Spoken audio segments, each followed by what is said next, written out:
Episode की starting में हम यूहान और जीहो की कन्वर्सेशन दिखाई जाती है, जहां जीहो पूछता है कि क्या तुम पहले की तरह अभी भी जिंजी को पसंद करते हो। जो सुनकर यूहान बचपन का टाइम याद करने लगा था, जब वो और जिंजी काफी अच्छे दोस्त हुआ करते थे, हमेशा साथ रहते थे और यहाँ तक कि जिंजी ने यूहान को एक वुडन बोर्ड पर लेटर भी लिख कर दिया था और यूहान ने भी उसके लिए वैसे ही रिप्लाई रेडी करा था।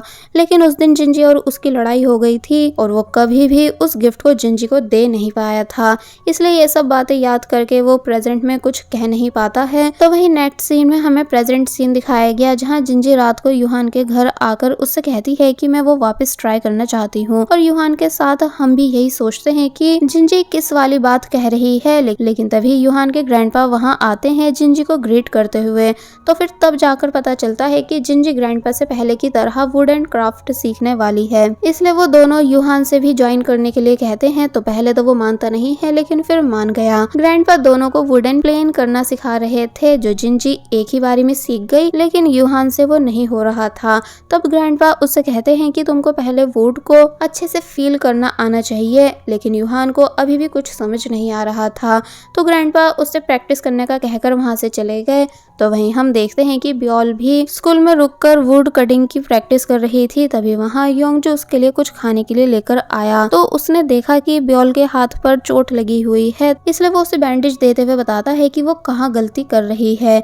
ब्योल पूछती है कि तुमको इतना सब कैसे पता है। तो वो बताता है इसलिए क्योंकि मेरे पापा एक कारपेंटर थे और वो मुझे हमेशा उनके साथ वुड का काम कराने लेकर जाते थे। फिर ब्योल देखती है कि योंगजू के हाथ पर भी चोट लगी हुई है, इसलिए पूछती है कि ये कैसे लगी। तो वो कहता है कि मैं बाइक से गिर गया था, लेकिन ब्योल को पता था कि कुछ और बात है, लेकिन ये मुझे बता नहीं रहा है, इसलिए वो पूछती भी नहीं है। नेक्स्ट सीन में हमें वापस से यूहान और जिंजी को दिखाया जाता है, जहाँ दोनों अभी भी वुड एंड प्लेन करने की प्रैक्टिस कर रहे थे। तब जिंजी कहती है कि तुम तो इस काम में बहुत ही बेकार हो। तो तब यूहान बोला कि मुझे इन चीजों में कोई खास इंटरेस्ट नहीं है, लेकिन अब मेरे पास कोई और चॉइस भी नहीं है। तो तब जिंजी उससे कहती है कि कोई बात नहीं, सब सही हो जाएगा। फिर जब थोड़ी देर बाद वो घर जाने के लिए निकलते टाइम ग्रैंडपा को बाय करने आई, तो ग्रैंडपा को एकदम से चेस्ट पेन होने लगा, जिस वजह से जिंजी को काफी ज्यादा टेंशन हो गई। लेकिन ग्रैंडपा ने कहा कि तुम घर जाओ, मैं ठीक हूँ, मैंने बस काफी टाइम के बाद वुड काम किया है ना, इसलिए थकान हो रही है। तो तब जिंजी उनको रेस्ट करने का कहकर जाने लगी। तो यूहान भी जिंजी को ड्रॉप करने आया, लेकिन उसने एक्सेप्ट नहीं करा कि वो उसकी फिक्र में उसके लिए आया है। और जिंजी को उसका ये सब करना काफी अच्छा लग रहा था कि ये मेरी फिक्र कर रहा है, पर बस अपनी फीलिंग्स सही से शो नहीं कराता है। तो वहीं दूसरी तरफ योंगजू भी ब्योल को ड्रॉप करने के लिए बस स्टॉप तक जाता है। तब दोनों बात करते हैं। तो ब्योल बताती है कि ये कंपटीशन उसके लिए काफी इम्पोर्टेंट है, क्योंकि उन पैसों से वो कॉलेज जा पाएगी। जो सुनकर योंगजू उसको मोटिवेट करता है कि तुम ये कर लोगी। फिर जब वो बस स्टॉप पर पहुंचकर योंगजू से यहाँ से जाने का बोलती है, तो योंगजू दूर से उसे देखता रहा, क्योंकि वो भी ब्योल की काफी फिक्र करने लगा है। और फिर अब नेक्स्ट डे वापस से स्कूल में यूहान योंगजू से बात करने की कोशिश करता है, लेकिन वो हमेशा की तरह उसे इग्नोर कर देता है। तब यूहान अपने साइकिल पार्क करके टेक्वेंडो वाला कीचेन देखता है, जिससे उसे रियलाइज हुआ कि योंगजू का कीचेन अभी तक वापस नहीं दिया गया है, यानी वो स्टाफ रूम में ही है। इसलिए वो मिस्टर गू से बात करने आया और कहता है कि अब तो वो फ्लावर पॉट वाली बात सॉल्व हो चुकी है ना, तो आप प्लीज मुझे मेरा कीचेन वापस कर दो, मेरे लिए वो काफी इंपॉर्टेंट है। लेकिन मिस्टर गू कहते हैं कि मुझे अभी भी तुम पर शक है, इसलिए कीचेन तो मैं तुम्हें वापस करूंगा नहीं। और ये कॉन्वर्सेशन ब्योल भी सुन लेती है। फिर बाद में वो यूहान को अकेले में ले जाकर पूछती है कि तुम वापस से फ्लावर पॉट वाली बात क्यों उठा रहे हो, कितनी मुश्किल से तो इस मैटर को मैंने सॉल्व कराया है। तो तब यूहान उसे बताता है कि मैं जानता हूँ कि वो सब योंगजू ने ही करा था, लेकिन मिस्टर गू के पास उसका एक कीचेन है जो उसके लिए काफी इंपॉर्टेंट है, इसलिए मैं उनसे वो वापस मांगने गया था, लेकिन वो मुझे दे नहीं रहे हैं। तो तब ब्योल कहती है कि देखो मैंने काफी मुश्किल से सब ठीक करा है, इसलिए प्लीज अब उस मैटर को छेड़ो मत। तो तब यूहान कुछ नहीं बोला। नेक्स्ट सीन में हम देखते हैं कि मिस्टर ली सभी कारपेंटरी क्लब के स्टूडेंट्स को इन्फॉर्म करते हैं कि कारपेंटरी कंपटीशन का पहला टास्क आ चुका है और तुम सबको दो दो के ग्रुप में 2 लोगों के बैठने के लिए बेंच बनानी है, इसलिए तुम सब पैर अप हो जाओ।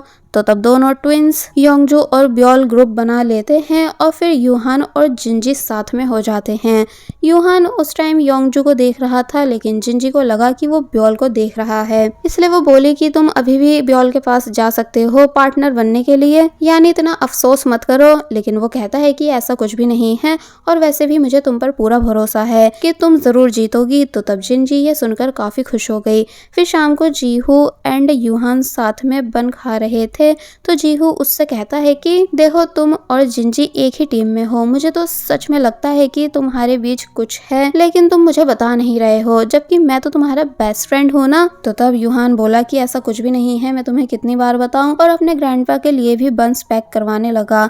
लेकिन जब उसने ग्रैंडपा को कॉल की तो उन्होंने कॉल पिक नहीं करी, जिस वजह से वो काफी ज्यादा परेशान हो जाता है और जल्दबाजी में वापस घर जाने लगता है। तब जीहू ने देखा कि युनबी लाइव आई हुई है, तो वो उसे देखने लगा और कमेंट्स भी रीड कर रहा था।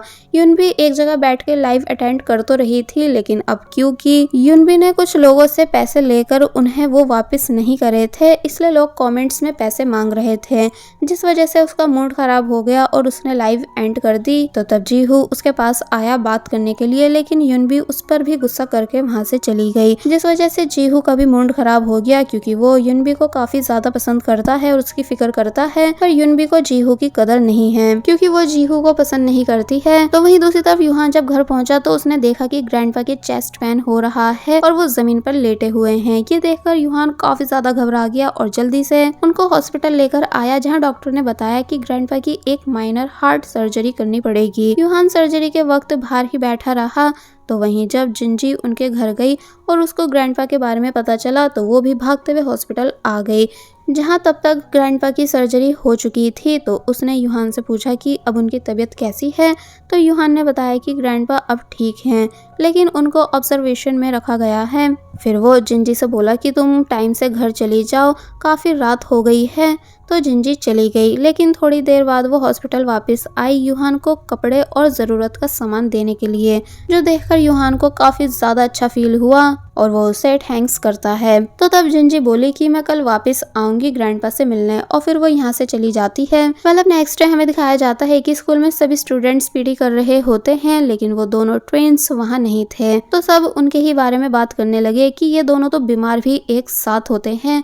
तभी ब्योल देखती है कि मिस्टर गु एक कॉर्नर में मिस्टर ली से बात कर रहे हैं। फिर उनकी कॉन्वर्सेशन दिखाई गई, जहां मिस्टर गु आकर मिस्टर ली से उन ट्विंस को कारपेंटरी की एक्स्ट्रा क्लासेस देने का कह रहे थे। तो इसलिए मिस्टर ली पूछते हैं कि आखिर वो दोनों स्टूडेंट्स इतने स्पेशल क्यों हैं। तो तब उन्हें बताया गया कि वो ट्विंस डायरेक्टर लिन के क्लोज रिलेटिव्स हैं, इसलिए उनको इतना फेवर किया जा रहा है। मिस्टर ली स्पेशली उन दोनों को एक्स्ट्रा क्लासेस देना तो नहीं चाहते थे, लेकिन वो मना भी नहीं कर सकते थे, इसलिए मान जाते हैं। तो वहीं जीहू फिर से जाकर युनबी से मिलता है, लेकिन वो अभी भी जीहू से चिड़ी हुई होती है कि तुम मुझे बार बार कॉल क्यों करते रहते हो, यानी तुमने क्यों मुझे इतना परेशान कर रखा है। तो तब वो पूछता है कि तुमने कितना कर्ज ले रखा है।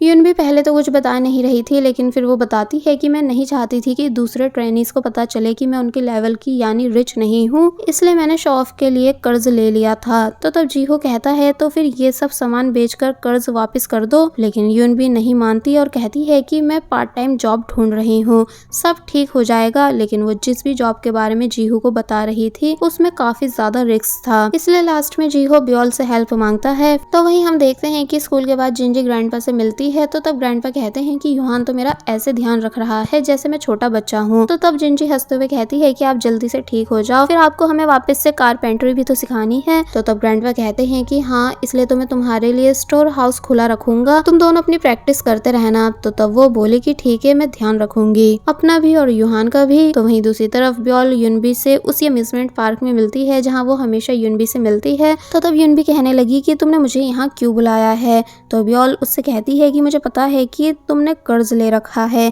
लेकिन तुम्हें समझना होगा कि तुम्हें सुंदर दिखने के लिए उन चीजों की जरूरत नहीं है, तुम खुद ही शाइन करने के लिए काफी हो। तो तब वो कहती है कि तुम्हें क्या हो गया, यानी तुम तो कभी ऐसे वर्ड्स यूज नहीं करती हो, वो भी मेरे लिए। तो तब वो बताती है कि ये सब कहने के लिए मुझसे जीहू ने कहा था और उसी ने मुझे हेल्प करने के लिए यहाँ बुलाया है। तो तब युनबी को जीहू की बातें क्यूट लगने लगती हैं कि वो कैसे उसकी इतनी ज्यादा फिक्र कर रहा है, लेकिन ब्योल के लिए ये सब काफी चीजी था। फिर युनबी ली जीहू से कैफे में मिलती है तो वो काफी डरा हुआ था क्योंकि उसे लगा कि युनबी उस पर फिर से गुस्सा करने आई है, लेकिन वो उसको थैंक यू करती है और फिर उससे वो सब लग्जरी आइटम्स बेचने के लिए हेल्प मांगती है।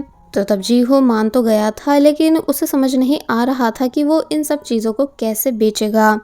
नेक्स्ट सीन में हम देखते हैं कि ग्रैंडपा हॉस्पिटल में किसी से कॉल पर बात कर रहे हैं अपनी जॉब के बारे में, जो यूहान सुन लेता है और फिर वो ग्रैंडपा से पूछता है कि क्या आप घर की वजह से परेशान हो। तो तब ग्रैंडपा कहते हैं कि मैंने मुश्किल से पैसे जमा करे थे, लेकिन अब हॉस्पिटल में इतना खर्च हो गया कि सारा बजट हिल गया। तो तब यूहान कहता है कि आप ज्यादा टेंशन मत लो, मैं दूसरा घर देख लूंगा। तो तब ग्रैंडपा उसको कहते हैं कि तुम इतना मत सोचो और सिर्फ अपनी पढ़ाई पर ध्यान दो। फिर नेक्स्ट डे स्कूल में वापस क्लास के टाइम दोनों ट्विंस यहाँ से गायब थे और बच्चे बातें करने लगे कि ये दोनों अपनी मर्जी से क्लास छोड़ देते हैं, काश हमारी किस्मत भी ऐसी होती। ब्योल ये सब सुनकर समझ जाती है कि वो दोनों कहाँ गए होंगे और फिर वो वॉशरूम जाने के बहाने से क्लास से बाहर आ गई और फिर उसका शक सही साबित हुआ क्योंकि दोनों ट्विंस मिस्टर ली से कारपेंटरी की एक्स्ट्रा क्लासेस ले रहे थे क्योंकि उनको कुछ नहीं आता है, लेकिन वो डायरेक्टर के रिलेटिव्स हैं, इसलिए उनको इतना फेवर दिया जा रहा था। बियोल को ये सब बिल्कुल अच्छा नहीं लगता और वो मिस्टर ली से कहती है कि अगर वापस से ऐसा हुआ तो मैं मिनिस्ट्री ऑफ एजुकेशन से आप सबकी कंप्लेंट कर दूंगी। तो तब मिस्टर ली उसको समझाने लगे कि उन्होंने ये इसलिए किया क्योंकि उन दोनों को कुछ नहीं आता है और वो बाकी बच्चों के लेवल के बिल्कुल नहीं है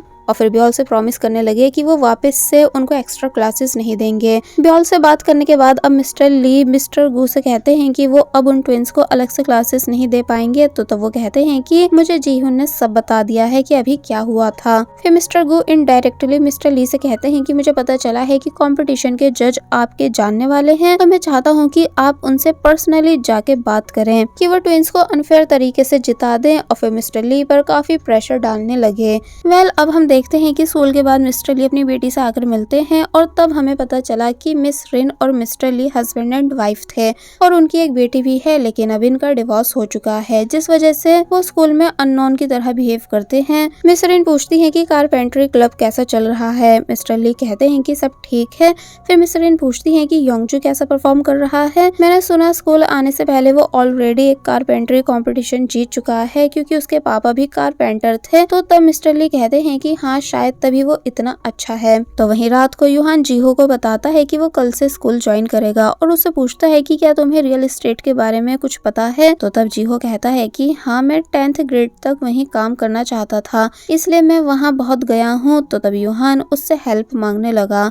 नेक्स्ट डे ब्योल योंगजू के लिए गिफ्ट मंगवाती है क्योंकि उसका बर्थडे था। तो उसकी सिस्टर उससे कहती है कि तुम्हें एटलीस्ट उसे अच्छे से रैप तो कर देना चाहिए और उसकी हेल्प कराती है। बाय द वे योंगजू के बर्थडे के बारे में यूहान ने उसे बताया था, जो सुनकर ब्योल ने योंगजू को ग्लव्स देने का डिसाइड कर लिया था। फिर स्कूल में जब योंगजू और यूहान मिले तो यूहान उसको बर्थडे विश करता है, लेकिन योंगजू उसको काफी कोल्ड ट्रीटमेंट देकर कहता है कि अब स्कूल आए हो तो कंपटीशन पर ध्यान दे लो। जिंजी काफी मेहनत कर रही है, मैं नहीं चाहता कि तुम्हारी वजह से वो हार जाए। तो तब यूहान को अच्छा लगा कि चलो कैसे भी सही, पर योंगजू ने मुझसे एटलीस्ट बात तो की। तो वहीं जीहू क्लास में एक लिस्ट बनाकर लाता है जिसमें कुछ घरों के नंबर थे जो हाउस रेंट करने में इंटरेस्टेड थे। यूहान उसे थैंक यू कहता है और फिर पूरे टाइम उसका ध्यान अपने मोबाइल में ही रहा कि कोई तो ऑनर उसे घर के सिलसिले में रिप्लाई कर दे। कारपेंटरी क्लास में भी वो फोन पर ही ध्यान दे रहा था और जिंजी उसको लेकर परेशान थी कि आखिर इसे क्या हो गया है।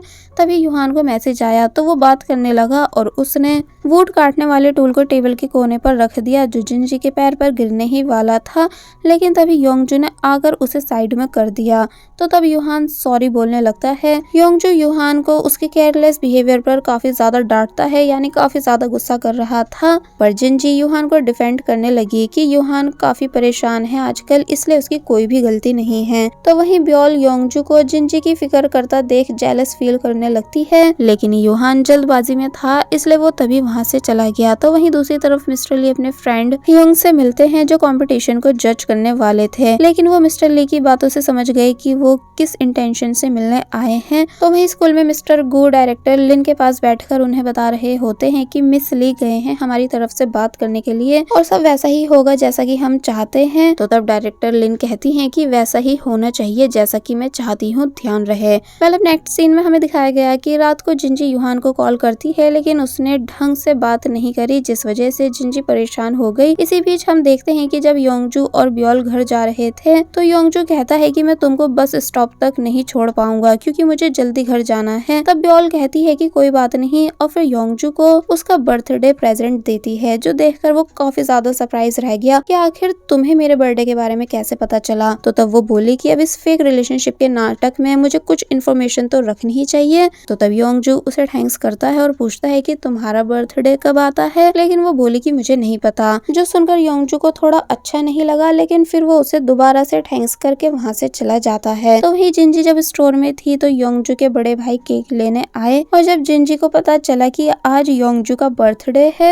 तो उसने केक के साथ अपनी तरफ से एक गिफ्ट भी योंगजू के लिए रख दिया। घर जाके योंगजू ने पहले ब्योल का गिफ्ट देखा जो काफी थॉटफुल था और फिर केक कट करने के बाद योंगजू के भाई ने जिंजी का गिफ्ट उसे दिया, जिसको देखने के लिए योंगजू काफी ज्यादा एक्साइटेड था और उसके घर वाले उसे शर्माते हुए देखकर उसे टीज कर रहे थे कि जरूर ये वाली लड़की यानी जिंजी तुम्हारे लिए कुछ ज्यादा ही इम्पोर्टेंट है। योंगजू ने देखा कि जिंजी ने उसके लिए चॉकलेट्स भेजी हैं, इसलिए उसे समझ नहीं आया कि अब वो जिंजी को क्या मैसेज करके थैंक्स करे, क्योंकि जिंजी के मैटर में वो काफी नर्वस हो जाता है। दूसरी तरफ जिंजी परेशान थी कि यूहान ने उसके मैसेज का अभी तक रिप्लाई क्यों नहीं दिया, इसलिए वो जीहो से कॉल करके सब कुछ पूछती है, जो जिंजी को यूहान के घर ढूंढने वाली बात बता देता है। तो तब जिंजी यूहान और ग्रैंडपा से हॉस्पिटल में जाकर मिली, जहाँ ग्रैंडपा यूहान से नाराज थे कि वो पढ़ाई पर ध्यान क्यों नहीं दे रहा है, बल्कि जगह जगह घर ढूंढने में लगा हुआ है। लेकिन जिंजी को देखकर वो चुप हो गई, यानी यूहान को नहीं डांटते। ये तीनों साथ में थोड़ी बहुत बातें करते हैं, यानी टाइम स्पेंड करते हैं। फिर जब यूहान जिंजी को घर ड्रॉप करने जा रहा था तो तब उसने बताया कि जीहो ने मुझे सब बता दिया है।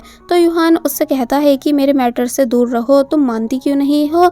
तो तब जिंजी उससे कहती है कि मेरा हक है तुम्हारे लिए परेशान होने का, क्योंकि तुम मेरे दोस्त हो, और फिर बताती है कि मेरे घर में एक रूम खाली है, इसलिए तुम वहाँ शिफ्ट हो सकते हो। यूहान ये सुनकर काफी ज्यादा हैरान होता है कि जिंजी अपने घर में मुझे रहने के लिए बुला रही है, जो कि काफी बड़ी बात है। और बस फिर इसी सीन के साथ ये पार्ट यहीं पर एंड हो जाता है।